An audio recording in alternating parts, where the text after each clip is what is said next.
next news. Breaking news from the White House. Tonight, the story is getting bigger, hotter, and much more dangerous for the people who thought that Russiagate would never come back to haunt them, because this is no longer just about old headlines, cable news spin, or another social media post. The Trump administration's accountability push appears to be climbing the chain of command. We're talking about declassified material, intelligence community assessments, DOJ review, and a question that terrifies the old Washington machine. Who authorized what? And if the answer leads where many Americans believe it leads, then the cover-up that was going on for years could be ending right now. So why are the usual suspects suddenly looking so nervous? I'll tell you why this matters, because the real story is not a flashy post claiming Barack Obama could be investigated. The real story is that the Director of National Intelligence, Tulsi Gabbard, has been driving a declassification and referral process focused on how the 2016 and early 2017 intelligence products were created, shaped, and sold to the country. See, that's a massive development. According to remarks now circulating widely, Gabbard said that evidence released points directly to former President Barack Obama leading the manufacturing of the intelligence community assessment. Then, Attorney General Todd Blanche. He said the Justice Department is suddenly studying why the outgoing Obama administration did what it did, why officials like Comey said what they said, and why there was an ongoing effort to target President Trump. That means the focus is moving from events to decisions, from decision to decision makers. And once you enter that territory, this stops being a history debate. It becomes an institutional trust test where America's intelligence tools weaponize to damage Trump and derail the will of the voters. Now, before we go further, I need you to pay attention to this, because accountability matters in Washington. And it matters in your own household too, because if you or someone in your family is on Medicare, this directly affects your wallet. See, Medicare is confusing by design. The mailers, the robocalls, the fine print, the commercials. It's all built to overwhelm you so you lock into a plan and never review it again. That is the Medicare confusion industrial complex. And seniors are paying for it without even realizing it. See, Chapter is very simple by design. One call, one advisor, real help. They look at your doctors, your prescriptions, and your priorities, then compare plans for you. Some seniors could save as much as $1,100 a year. So don't let the system box you in. Call Chapter at 910-728-4109. You see that number on your screen. And get some clear answers from someone actually working for you, and not the bureaucracy or insurance maze. Now let's get back to the accountability story. The corporate media still does not want to touch with any bit of honesty. See, here's the twist that the media class keeps on dodging. This isn't about whether a Russia narrative was false. It's about whether senior officials authorized intelligence activity and document handling under one standard for themselves and another for everybody else. And that's where the John Bolton story suddenly matters, because while Tulsi's declassification effort pushes upwards towards the originators of the Russiagate machine, the new Bolton plea that was entered today pushes sideways into the same argument. Classified information has rules, and the Trump administration is signaling those rules are going to apply across the board. So keep that in mind as we present you the receipts. Attorney General Todd Blanche has confirmed he's moving forward with an investigation into Barack Obama over his plot to overthrow the United States government in 2016. Check this out. Russia hoax, there was absolutely nothing to it. And so the question that the American people have to ask is, well, then why did they do it? Why did Comey say what he said? Why did the outgoing Obama administration do what they did? And that's what we're studying right now, because it did great damage to this country. It did great damage to President Trump's first term. And we want to understand why that happened, why there continued to be an effort by operatives in the government to go after President Trump while he was in office. And then, of course, over the past several years as well. So the investigation continues. It says the DOJ is now digging into what drove the Russia hoax and why it was used to cripple Trump. Meanwhile, One of the old guard players taking his own hit, with John Bolton now facing a guilty plea over classified material. This from Trump Daily Post. John Bolton is guilty of illegally retaining classified information. He's staring at up to $2.25 million in fines. Prison time should be next. No one is above the law. This is just breaking news today. Breaking news, sources revealing that John Bolton is planning to plead guilty to retaining classified information. That plea will likely keep him out of prison. This stems from a charge, 18 of them at the end of last year, of keeping a diary-like material of classified information. So it looks like that case is moving forward and in all likelihood is now settled. All right, now. John Bolton, no friend to President Trump. Mr. Mustache himself is going to be paying a very hefty fine in an effort to keep him out of prison. We'll see how that unfolds, but his legal trouble puts another anti-Trump operator back in the spotlight. Tulsi Gabbard goes further, saying the evidence points straight to Obama in the manufactured intelligence assessment. See, last year, Gabbard referred Barack Obama to the DOJ for criminal investigation. And as I just showed you, the new acting attorney general, soon to be confirmed official attorney general, is continuing that investigation. And it's important for context because the DOJ referral is sitting on that desk, and now Todd Blanche has to execute it. Obama ordered the manufacturing of the intelligence community assessment in order to overthrow a duly elected president. Check this out. Let's go back to that moment. Thank you. And Director Gabbard, this one is for you. Do you believe that any of this new information implicates former President Obama in criminal behavior? We have referred and will continue to refer all of these documents to the Department of Justice and the FBI to investigate the criminal implications of this. For even former President Obama? Correct. The evidence that we have found and that we have released directly point to President Obama leading the manufacturing of this intelligence assessment. There are multiple pieces of evidence and intelligence that confirm that fact. Ed, go ahead. Director Gabbard, thank you. So just two questions, but to begin on that. The President yesterday, you've inferred that the former President helped lead a coup. Based on what you now see, do you believe President Obama is guilty of treason? I'm leaving the criminal charges to the Department of Justice. I am not an attorney, but as I've said previously, when you look at the intent behind creating a fake manufactured intelligence document that directly contradicts multiple assessments that were created by the intelligence community, the expressed intent and what followed afterward can only be described as a years-long coup and a treasonous conspiracy against the American people, our republic, and an attempt to undermine President Trump's administration. So Tulsi Gabbard, that was the big bombshell. And of course, as you know, Tulsi Gabbard is resigning her position, sadly. But we do know that Bill Plute is now going to be filling her shoes. And we hope that he picks up some of these investigations and works directly with Blanche to execute these arrests and investigations. So after Gabbard lays out a direct referral and says Obama led the operation, next question is what they were trying to hide. Devin Nunes makes the case that the Mar-a-Lago raid was tied to the very Russia documents that they did not want exposed. I'm going to try to get out as much of this information and get it declassified as possible. So you believe that they raided Mar-a-Lago because they were looking for this? They were looking for the intelligence community assessment, your report on Russia's influence campaign targeting the 2016 presidential election. That's why they raided Mar-a-Lago? I believe it had to be one of the things that they were looking for.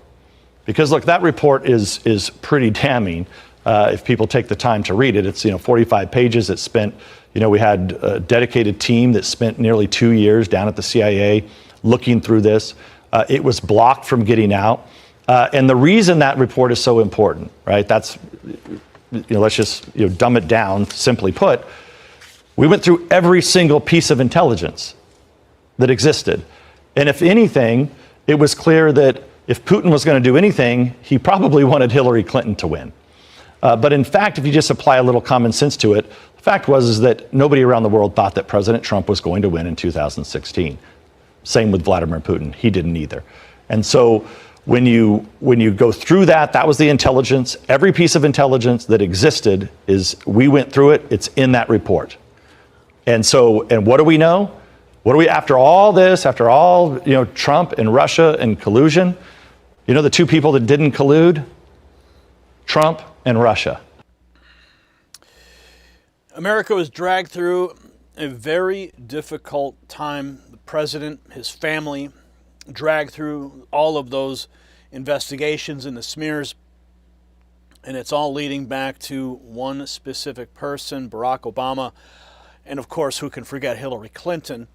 But if the raid was about burying the truth, that fits a much bigger pattern. Up next, a flashback on unmasking wiretaps and how Obama's team is accused of sabotaging Trump's transition before he even took office. Chicago One Ray calls it treason. Barack Obama made sure there was no peaceful transfer of power. He knew they were wiretapping Trump. Obamagate and Russiagate were way bigger than Watergate. They all belong in Gitmo, he writes. They are all traitors. Trump will not be president. Highly critical, biased text messages between senior FBI officials Peter Strzok and Lisa Page. There will be no question about the outcome of this election.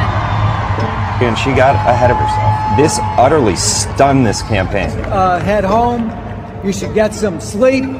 We'll have more to say tomorrow. Our constitutional democracy enshrines the peaceful transfer of power. The peaceful transition of power is one of the hallmarks of our democracy. We want to do everything we can to help you succeed, because if you succeed, then the country succeeds. These declassified documents that were just released. Officials in the Obama administration were asking for the identities to be unmasked of Americans. Unmasking of aides and staffers of the incoming president. The basic charge, political spying. To disrupt the peaceful transfer of power. Unmasking of American citizens. It could be a real problem. Why is it that the unmasking of Flynn somehow ended up in the pages of the Washington Post? I know nothing about those moves to investigate Michael Flynn. The vice president said that yesterday, and then the last name on this list is Joe Biden.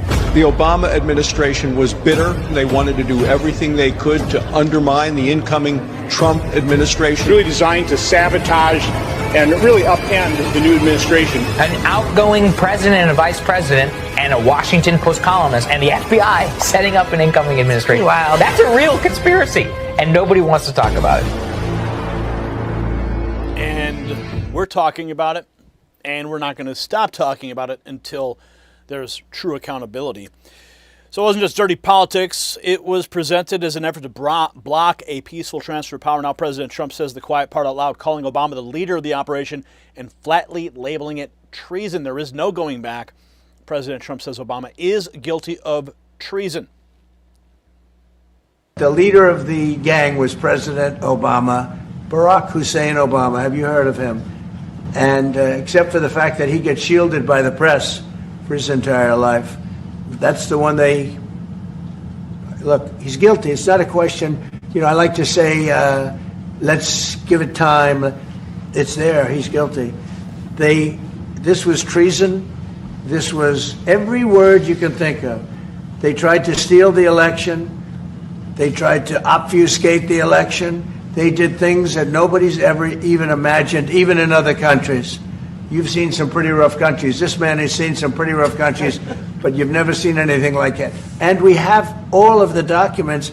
And from what Tulsi told me, she's got thousands of additional documents coming. So President Obama, it was his concept, his idea, but he also got it from crooked Hillary Clinton. Crooked is a $3 bill. Barack Obama, Hillary Clinton working together in a treasonous act. So Trump's accusation turns the temperature all the way up, but there's also accountability hitting another familiar name from the anti-Trump camp. Continuing with the John Bolton, expected to plead guilty to a felony in a deal with the Trump DOJ. Yes, he has pleaded guilty. Trump DOJ secured a guilty plea from disgraced National Security Advisor Bolton on illegally mishandling national security and classified documents. Now throw him in prison. Bolton will agree to plead guilty. He's accused of taking notes of documents, briefings, emailing them to himself as if it were a diary entry, then printing them out and keeping them after he was fired, according to CNN. He then wrote a memoir, and his home was raided by the feds with secret info found. CNN says it's a felony. Yeah, CNN forced to report. Is expected to plead guilty over mishandling classified documents. This is according to 3 sources familiar with the matter. I want to go straight to CNN's senior crime and justice correspondent, Caitlin Poland. She has this exclusive reporting. Caitlin, what are you learning? Pam, the Justice Department securing a guilty plea from John Bolton, the former national security advisor in the first Trump administration. My sources are telling me that he is expected to plead guilty to 1 count of illegally retaining classified information or national security information at his home. Now, this was a substantial case that had been investigated very significantly by first the Biden Justice Department the whole way through the beginning of this term of Donald Trump. This is also a man that Donald Trump very much hates and very much wanted to see prosecuted. Now John Bolton is going to agree to plead guilty and be appearing in court at the end of June. Part of what he is alleged to have done here, and we're still waiting to see exactly what he is going to be admitting to in court, what he's alleged to have done here is taken documents or taken notes of documents or briefings he was being given as national security advisor in the first Trump White House, and then emailing them to himself, almost as if it were a diary entry, and then printing them out, allegedly, and keeping them in his home after he was fired as national security advisor in the first Trump administration. He then wrote a memoir, and his home was searched. When his home was searched last August by the FBI, they found multiple electronics and documents with information labeled secret or confidential or classified, not necessarily the documents themselves, potentially, but he at very least had these diary-like entries. And so his initial case that was charged for 18 counts, he's going to be pleading down to 1 count. We will still be watching to see exactly what the Justice Department asks for in court, whether he should be spending time in prison. That is a possibility. This would be a felony charge for John Bolton. But this is a significant case that the Justice Department has made a deal on to secure a guilty plea of a significant political foe. Must really burn up the folks over there in the CNN production room that their favorite anti-Trump voice is now pleading guilty. So after the CNN report on Bolton's expected felony plea, the story gets more direct. Trump himself weighing in, calling Bolton a bad guy, as reports say he will pay millions over mishandling classified documents. Bolton was just indicted by a grand jury in Maryland. Do you have a reaction to that? I didn't know that. You told me for the first time, but I think he's, a bad person. I think he's a bad guy. Yeah, he's a bad guy. It's too bad, but that's the way it goes. The case against him? That's the way it goes, right?